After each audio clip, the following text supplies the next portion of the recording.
everyone, welcome to Jainik. My name is Lokesh Meena, your electrical faculty. जैनिक team ने gate 2021 के लिए expected question की series start की है जिसमें मैं आपके साथ नेटवर्क डील करने वाला हूं। मेरे 2 वीडियो आ चुके हैं नेटवर्क के जिसमें मैंने मैक्सिमम पावर ट्रांसफर थ्योरम के क्वेश्चन लिए थे जो कि गेट 2021 में बहुत ही ज्यादा इंपॉर्टेंट है। जिन्होंने नहीं देखे हैं वो एक बार जरूर देखें, और जिनको मैक्सिमम पावर ट्रांसफर थ्योरम बहुत ही अच्छे से आता है, जिनको मैक्सिमम पावर ट्रांसफर थ्योरम बहुत ही अच्छे से आता है, वो भी एक बार जरूर वॉच करें क्योंकि वहां से आपके बहुत ही अच्छे कंसेप्ट बिल्डअप होंगे। और जो आज हमने क्वेश्चन लिया है ये थेवेनिन थ्योरम का है। इसके भी 3 to 4 क्वेश्चन लेने वाले हैं। अगर आपने 3 to 4 क्वेश्चन थेवेनिन थ्योरम के अच्छे से कर लिए तो आपका थेवेनिन थ्योरम भी आपका परफेक्ट हो जाएगा। और आपको भी पता है कि गेट के अंदर थ्योरम से क्वेश्चन 100% पूछने वाला है। एक क्वेश्चन तो आपका थेवेनिन थ्योरम से होने वाला है, तो ये चीज ध्यान रखो कि आपको थ्योरम्स भी अच्छे से करना है एंड थेवेनिन थ्योरम है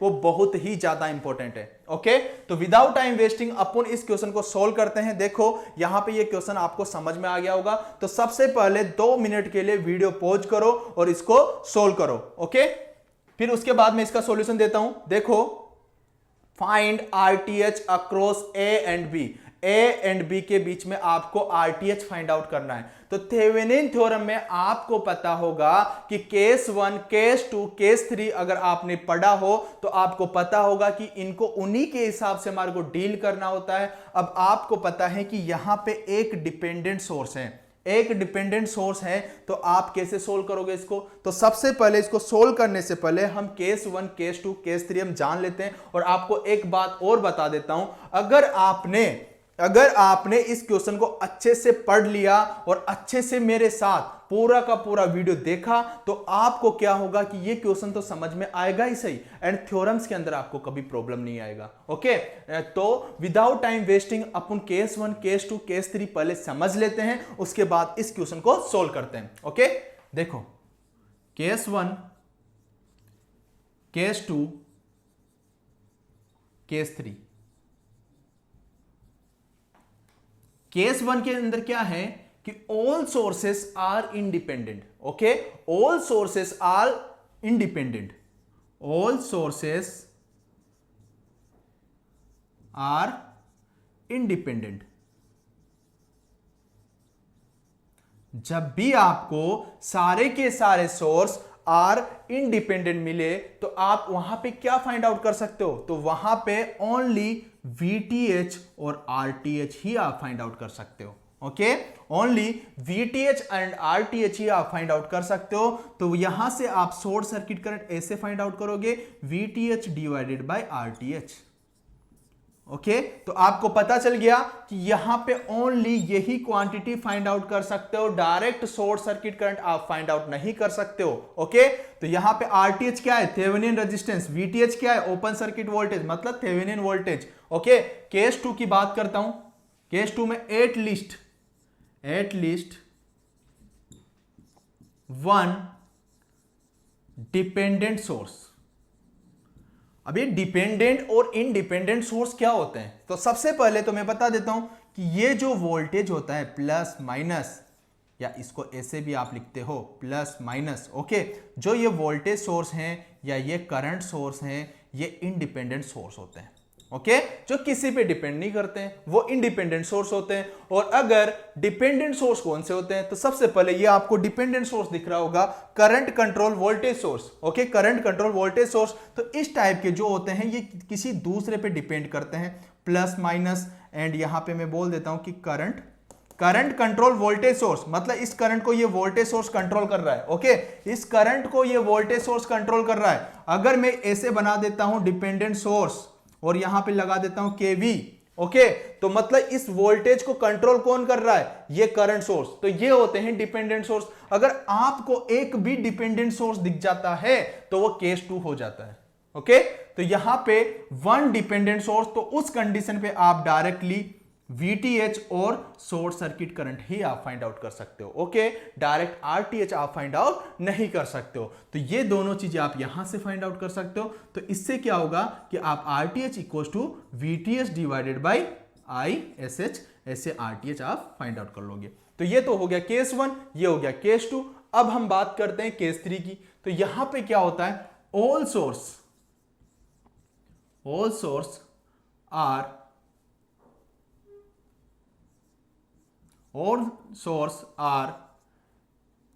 डिपेंडेंट।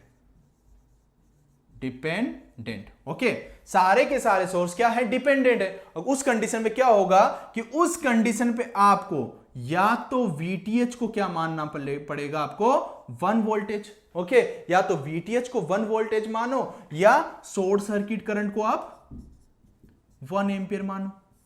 ये कंडीशन वेरी वेरी इंपॉर्टेंट, ध्यान रखना है। ओके, तो आपको या तो 1 वोल्टेज का वोल्टेज सोर्स लगा दो या 1 एम्पियर का करंट सोर्स लगा दो, उससे आप डायरेक्टली RTH फाइंड आउट कर लोगे। ये केस 3 के लिए कंडीशन है।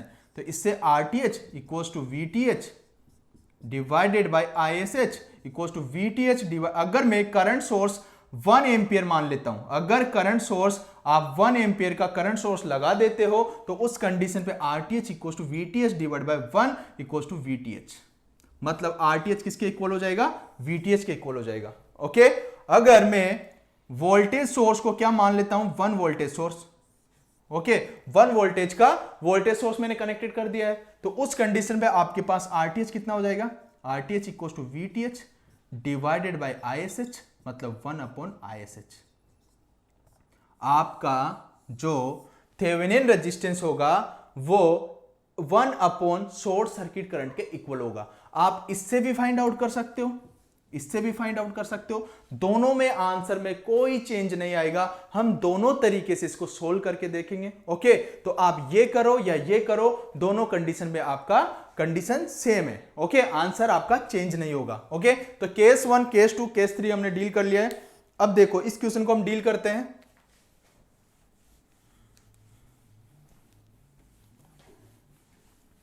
तो इस क्वेश्चन में आपको समझ में आ रहा होगा कि ये कौन से केस का क्वेश्चन है, ये कौन से केस का क्वेश्चन है। तो यहां पे देखो कि सारे के सारे सोर्स, यहां पे एक ही तो सोर्स है, ये डिपेंडेंट है, ये आपके पास डिपेंडेंट है। अगर ये सोर्स आपके पास डिपेंडेंट है तो केस 3 का क्वेश्चन है। केस 3 का क्वेश्चन है तो यहां पे या तो VTH को आप क्या कर दो 1 वोल्टेज या शॉर्ट सर्किट करंट को क्या कर दो 1 एम्पियर, तो उस कंडीशन से आप निकाल सकते हो यहां पे RTH। ओके, तो केस 3 है।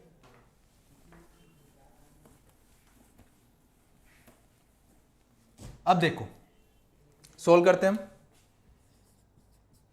केस तो समझ में आ ही गया आपको। अब मैं क्या कर देता हूं कि जो आपको RTH फाइंड आउट करना है अक्रॉस ए बी आपको RTH फाइंड आउट करना है, तो मैं इसके अक्रॉस में क्या लगा देता हूं, सबसे पहले एक करंट सोर्स लगा दिया। ओके, ये करंट सोर्स मैंने यहां पे लगा दिया, ये 1 एम्पियर का, जो कि अभी केस 3 मैंने आपको बताया था। अब देखो इसके अक्रॉस में जो वोल्टेज होगा ना, इसके अक्रॉस का याद रखना, इधर के अक्रॉस का नहीं, ओनली इसके अक्रॉस का जो वोल्टेज होगा वही आपके पास VTH होगा। ओके, इसके अक्रॉस का जो वोल्टेज होगा वही VTH होगा। तो यहां से देखो कि आप RTH फाइंड आउट करोगे, RTH equals to VTH divided by short circuit current. Okay, तो आपने शॉर्ट सर्किट करंट कितना मान लिया है, short circuit current equals to 1 ampere. Okay, तो आपके पास RTH इक्वल्स टू कितना हो जाएगा, RTH equals to VTH divided by short circuit current, तो मतलब equals to VTH divided by 1 equals to VTH। मतलब RTH होगा वो VTH के इक्वल होगा। ओके, जो RTH होगा, थेवेनिन रेजिस्टेंस जो होगा वो थेवेनिन वोल्टेज के इक्वल होगा। ओके, तो हम सबसे पहले 1 एम्पियर का शॉर्ट सर्किट करंट हमने मान लिया है और यहां पे 1 एम्पियर का करंट सोर्स हमने लगा दिया है। अब देखो आपको VTH फाइंड आउट करना है। अब VTH कैसे फाइंड आउट करोगे, तो सबसे पहले मैं मान लेता हूं कि यहां पे नोड वोल्टेज V है, ये आपने मान लिया, ये यहां पे नोड वोल्टेज V है, तो आप इस नोड वोल्टेज से आप VTH फाइंड आउट कर सकते हो। कैसे, क्योंकि आपको पता है, क्योंकि VTH minus V divided by 1 equals to 1। समझ में आया? अगर नहीं आया तो देखो, यहां पे आपने नोड वोल्टेज V मान लिया। नोड एनालिसिस सभी को लगाना आता होगा। ओके, अगर सभी को नोड एनालिसिस लगाना आता है तो यहां पे देखो वन, यहां पे करंट और यहां पे करंट का डायरेक्शन गिवन है, यहां पे इंटर हो रहा है। तो करंट जब इंटर करती है किसी नोड पे तो आप उसको नेगेटिव से रिप्रेजेंट करते हो, और आउट गोइंग होती है तो उसे पॉजिटिव से रिप्रेजेंट करते हो। आपको भी पता है ना ये चीजें। तो मतलब केसीएल में incoming current summation of incoming current equals to summation of outgoing current. ये आपने केसीएल में पढ़ा होगा। Okay, summation of incoming current equals to summation of outgoing current. मतलब जो करंट इंटर करती है उसे हम नेगेटिव से रिप्रेजेंट करते हैं, और जो करंट नोड से आउटगोइंग होती है उसे हम पॉजिटिव से रिप्रेजेंट करते हैं। तो ये चीजें आपको समझ में आ गई होगी। तो आप यहां पे नोड एनालिसिस लगा देते हो। तो नोड एनालिसिस लगाने के बाद देखो कि यहां पे ये रेफरेंस है, यहां पे सभी का रेफरेंस सेम है, और सभी का रेफरेंस सेम है तो आप लगा दो यहां पे हायर पोटेंशियल में। मैंने बोला कि हायर पोटेंशियल पे मैं वी वोल्टेज को मान लेता हूं।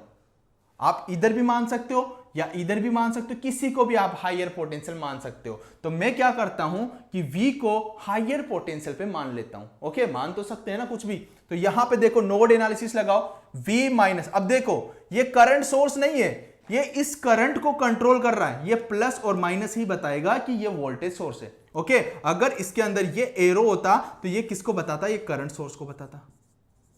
ओके, तो ये प्लस और माइनस से पता चल रहा है कि ये है वोल्टेज। ओके, ये है वोल्टेज सोर्स जो कि इस करंट को कंट्रोल कर रहा है, जो कि इस करंट को कंट्रोल कर रहा है। तो आप नोड एनालिसिस लगा रहे हो यहां पे, तो V minus 10ix, okay, V minus 10ix, okay, V minus 10ix divided by 4। यहां पे रेफरेंस भी है, यहां पे -0 भी लिखते हो आप, ठीक है, लेकिन यह कोई नीड नहीं पड़ती है। हमेशा हम इसको हटा के ही चलते हैं क्योंकि रेफरेंस का वोल्टेज 0 होता है। वरना V minus 10ix minus 0 divided by 4, पूरा इक्वेशन तो ये होता है। Okay, V minus 10ix minus 0, तो लेकिन 0 तो आपको भी पता है कि 0 का तो कोई मान है नहीं। ओके, तो इसीलिए आप V minus 10ix divided by 4 हम लिख देते हैं। अब देखो यहां से करंट आउट गोइंग है, यहां पे भी हमने आउट गोइंग माना। ओके, यहां से भी हमने आउट गोइंग माना, इसीलिए ये पोटेंशियल हायर पे, ये लोअर पे। अब यहां से भी करंट कौन सी ट्रेवल हो रही है? Ix। ओके, तो यहां पे क्या लिख दोगे आप? Ix। इसका वैल्यू कितना है? V/2। ओके, V/2 प्लस, अब देखो ये करंट इस नोड पे ये करंट इंटर कर रही है। अगर ये करंट इंटर कर रही है तो इंटर करने वाली करंट को कैसे रिप्रेजेंट करते हो? नेगेटिव साइन से। ये याद रखो, इनकमिंग करंट नेगेटिव से एंड आउटगोइंग पॉजिटिव से। ओके, इनकमिंग करंट को कैसे रिप्रेजेंट करते हो आप? नेगेटिव से, एंड आउटगोइंग करंट को कैसे रिप्रेजेंट करते हो आप? पॉजिटिव से। ये चीज बहुत ही ज्यादा इंपॉर्टेंट है। ओके, तो यहां पे देखो कि यहां पे करंट इंटर कर रही है इस नोड पे, तो इसे किससे रिप्रेजेंट करोगे? -1 एम्पियर। ये भी तो करंट का इक्वेशन है मेरे भाई, केसीएल लगा रहे हो ना नोड पे, तो ये भी तो करंट का इक्वेशन है, V/R। ओके, तो यहां पे करंट क्या हो जाएगी? -1 इक्वल्स टू 0। तो यहां पे सबसे पहले आपको Ix का वैल्यू पता होना चाहिए कि Ix का वैल्यू कितना है। Ix का वैल्यू क्या है? V-0, reference 0। Okay, V-0 divide by 2। Okay, तो लेकिन 0 का तो कोई मतलब है नहीं। ओके, इसीलिए V/2। ओके, तो Ix का वैल्यू कितना हो जाएगा? Ix equals to V/2। तो इस Ix का वैल्यू यहां पे पुट कर दो। अगर इस Ix का वैल्यू यहां पे पुट करोगे तो V-10 into V/2 divided by 4 plus V/2 equals to 1। Okay, तो उस कंडीशन में कट कर दो इसको 5 टाइम्स, मतलब कितना हो गया? -4V divide by 4 plus V/2 equals to 1। Okay, तो इसको कट कर दो, तो -V plus V/2 equals to 1, -V plus V/2 half, मतलब -V/2 equals to 1। Okay, then V equals to -2। Calculation तो आप सब लोगों को आता होगा। ओके, तो मतलब आपको पता चल गया कि जो ये वोल्टेज है, इसका वैल्यू कितना है? -2 वोल्टेज। ओके, मतलब जो ये नोड वोल्टेज है इसका वोल्टेज है -2 वोल्टेज, बट ये थेवेनिन वोल्टेज नहीं है। ओके, तो यहां से आप केवीएल लगा सकते हो, यहां से आप केवीएल लगा दो। यहां पे केवीएल लगा दो। अब देखो कि ये करंट यहां से इंटर कर रही है 1 एम्पियर, तो यहां पे पॉजिटिव और यहां पे नेगेटिव, तो यहां पे वोल्टेज कितना हो जाएगा, इसके अक्रॉस में वोल्टेज कितना हो जाएगा, वोल्टेज इक्वल टू क्या होता है I into R, I into R. अब देखो वोल्टेज इक्वल टू कितना होगा, करंट कितना आ रहा है यहां पे 1 एम्पियर इंटू रेजिस्टेंस कितना है 1, मतलब voltage equal to 1। Okay, voltage का वैल्यू कितना हो गया यहां पे 1। अब देखो यहां पे पॉजिटिव, यहां पे नेगेटिव, यहां पे ओके, तो यहां पे आप केसीएल लगा देते हो, केसीएल नहीं सॉरी केवीएल। ओके, तो केवीएल आप यहां पे लगा दोगे, तो केवीएल लगाने के बाद देखो अगर मैं इस साइन को साथ में लेके चल रहा हूं, अगर मैं इस साइन को साथ में लेके चल रहा हूं तो सभी का यही साइन लेके चलो आप, फर्स्ट वाला। ओके, अगर सेकंड वाला साइन लेके चल रहा हूं तो सभी का सेकंड वाला साइन लेके चलो, ठीक है। तो मैं यहां से नेगेटिव साइन, ये वाला साइन लेके चल रहा हूं फर्स्ट वाला, तो आप क्या लिखोगे minus we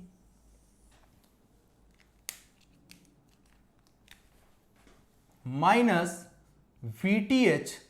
okay, minus VTH क्यों लिखा, क्योंकि मैंने यहां से स्टार्ट किया है। ओके, माइनस वीटीएच और यहां पे क्या है प्लस प्लस। ओके, यहां पे प्लस है तो प्लस वोल्टेज कितना है यहां पे, जो ये वोल्टेज है 1। ओके, प्लस 1, प्लस 1 ये इस रेजिस्टेंस के अक्रॉस का वोल्टेज है। ओके, अब इसके अक्रॉस का वोल्टेज भी लिख दो, कितना आएगा, इसके अक्रॉस का voltage V equal to -2। Okay, तो कितना आ गया -2 इक्वल्स टू 0। ओके, तो यहां पे देखो, यहां पे आपको कंफ्यूजन तो नहीं है ना, यहां पे प्लस एंड माइनस है, आपने ये सिंबल तो लिया बट वोल्टेज का वैल्यू कितना था नेगेटिव। ओके, ये सिंबल तो आपने प्लस यही लिखा ना, आपने यहां पे क्या लिखा होगा कि प्लस V 2 ओम के अक्रॉस का वोल्टेज, ऐसे लिखा होगा आपने 2 ओम के अक्रॉस का वोल्टेज। ओके, यहां पे कंफ्यूज नहीं होना आपको, 2 ओम के अक्रॉस का वोल्टेज। ओके, तो यहां पे देखो कि माइनस VTH प्लस 1 तो इसके अक्रॉस का वोल्टेज, बट यहां पे इसके अक्रॉस का वोल्टेज कितना है -2 equals to 0, minus VTH -1 equals to 0, then VTH equals to कितना आ गया -1। समझ में आया इतना कि VTH इक्वल्स टू कितना हो गया आपके पास -1। तो आपके पास RTH का वैल्यू भी फाइंड आउट हो जाएगा कि RTH का वैल्यू कितना आएगा। देखो RTH इक्वल्स टू कितना है VTH। ओके, तो मतलब यही आपके पास RTH है, RTH इक्वल्स टू -1 वोल्टेज, क्योंकि RTH इक्वल्स टू VTH, क्योंकि आपने 1 एम्पियर का वोल्टेज सोर्स यहां पे लगा दिया था, तो उस कंडीशन से आपने RTH का वैल्यू फाइंड आउट कर लिया। तो आपको इस तरीके से सोल्व करना आ गया होगा कि RTH कैसे निकालते हैं जब भी आपके पास सारे के सारे डिपेंडेंट सोर्स हो। ओके, तो मैंने यहां पे 1 एम्पियर का वोल्टेज सोर्स कनेक्ट करके देखा, आप यहां पे 1 वोल्टेज का वोल्टेज सोर्स कनेक्ट करके देख सकते हो। चलो उससे भी सोल्व करते हैं।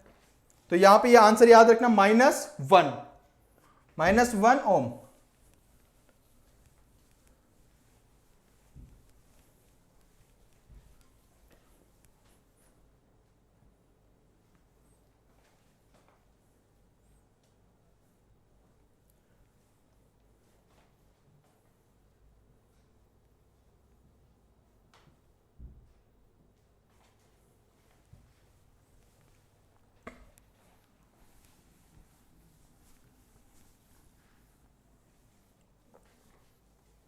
अब देखो मैं क्या करता हूं,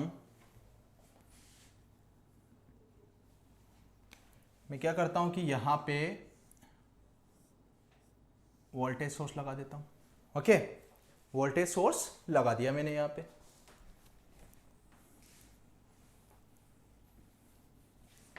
अब देखो ये जो वोल्टेज सोर्स लगाया इसका वैल्यू कितना है 1 वोल्टेज। ओके, 1 वोल्टेज, और यही आपके पास क्या है VTH। ओके, तो RTH कैसे फाइंड आउट करोगे, RTH equals to VTH divided by short circuit current. Okay, तो मतलब VTH का वैल्यू कितना है 1/ISH। अब आपको RTH का वैल्यू फाइंड आउट करने के लिए शॉर्ट सर्किट करंट का वैल्यू फाइंड आउट करना पड़ेगा। तो शॉर्ट सर्किट करंट का वैल्यू कैसे फाइंड आउट करोगे, देखो कि यहां से आपके पास शॉर्ट सर्किट करंट ट्रेवल हो रहा होगा। ओके, तो सबसे पहले मैं क्या करता हूं कि यहां का वोल्टेज जो ये आपके पास नोड है, ये वोल्टेज V मान लेता हूं। ओके, तो यहां से नोड एनालिसिस लगा दो, रेफरेंस सभी का सेम है। ओके, नोड तो सभी को लगाना आता होगा।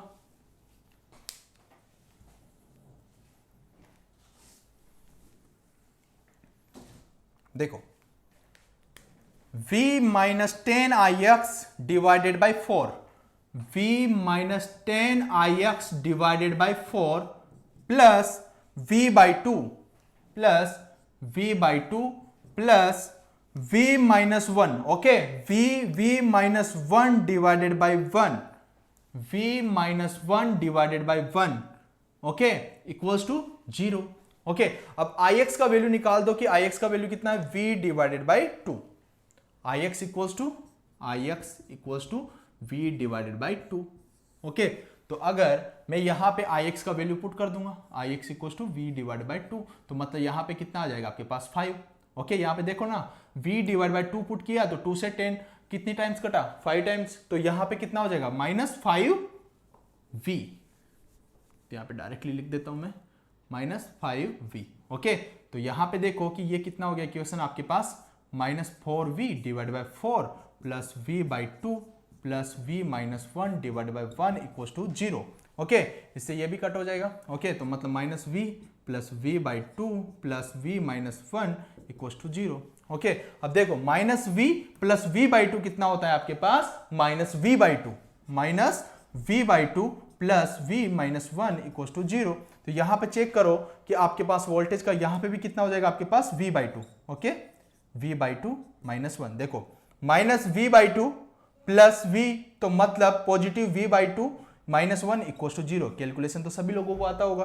ओके, तो v by 2 equals to 1, v equals to 2, मतलब इस वोल्टेज का वैल्यू अब कितना आया, 2 वोल्टेज, और पिछले वाले केस में क्या आया था, -2 वोल्टेज। ओके, अब इजीली हम फाइंड आउट कर लेंगे। अभी तक ये आपके पास VTH नहीं है। ओके, VTH आपके पास 1 वोल्टेज है। अब इस करंट का वैल्यू आपको फाइंड आउट करना है। ओके, क्योंकि आपको भी पता है कि RTH equals to 1 upon short circuit current. Okay, तो इसको फाइंड आउट कर लेंगे हम। Short circuit current equals to VTH minus V divided by 1, VTH minus V, क्योंकि ये V इसके अक्रॉस का वोल्टेज है, ये जो V है इसके अक्रॉस का वोल्टेज है, इस पूरी ब्रांच के अक्रॉस का वोल्टेज है। ओके, तो यहां पे आप करंट फाइंड आउट कर लोगे, VTH minus V divided by 1, VTH minus V divided by 1, तो आपके पास शॉर्ट सर्किट करंट कितना आ गया, VTH का वैल्यू बताओ कि VTH का वैल्यू 1। ओके, 1 माइनस V का वैल्यू कितना है, 2 divided by 1, ISH equals to कितना आ गया आपके पास, -1 एम्पियर। अब देखो शॉर्ट सर्किट करंट आपके पास -1 एम्पियर आ गया, तो RTH का वैल्यू कितना आ गया, 1 अपॉन शॉर्ट सर्किट करंट, मतलब 1 अपॉन -1। ओके, मतलब -1। ओके, तो इस कंडीशन में आप बेबी आपके पास RTH का वैल्यू सेम ही आएगा। ओके, तो आपको समझ में आ गया कि दोनों कंडीशन से हमने चेक किया, वोल्टेज सोर्स लगाकर भी एंड करंट सोर्स लगाकर भी, लेकिन आपका आंसर में कोई चेंज नहीं आया। ओके, तो इसके 3 to 4 क्वेश्चंस और लेंगे थेवेनिन के, उसमें आपका थेवेनिन अच्छा हो जाएगा, और यहां से श्योर 99.99 क्वेश्चंस थेवेनिन थ्योरम से पूछेगा ही सही। ओके, अगर लेक्चर अच्छा लगा हो तो लाइक एंड शेयर करना मत भूलना। Okay, thank you.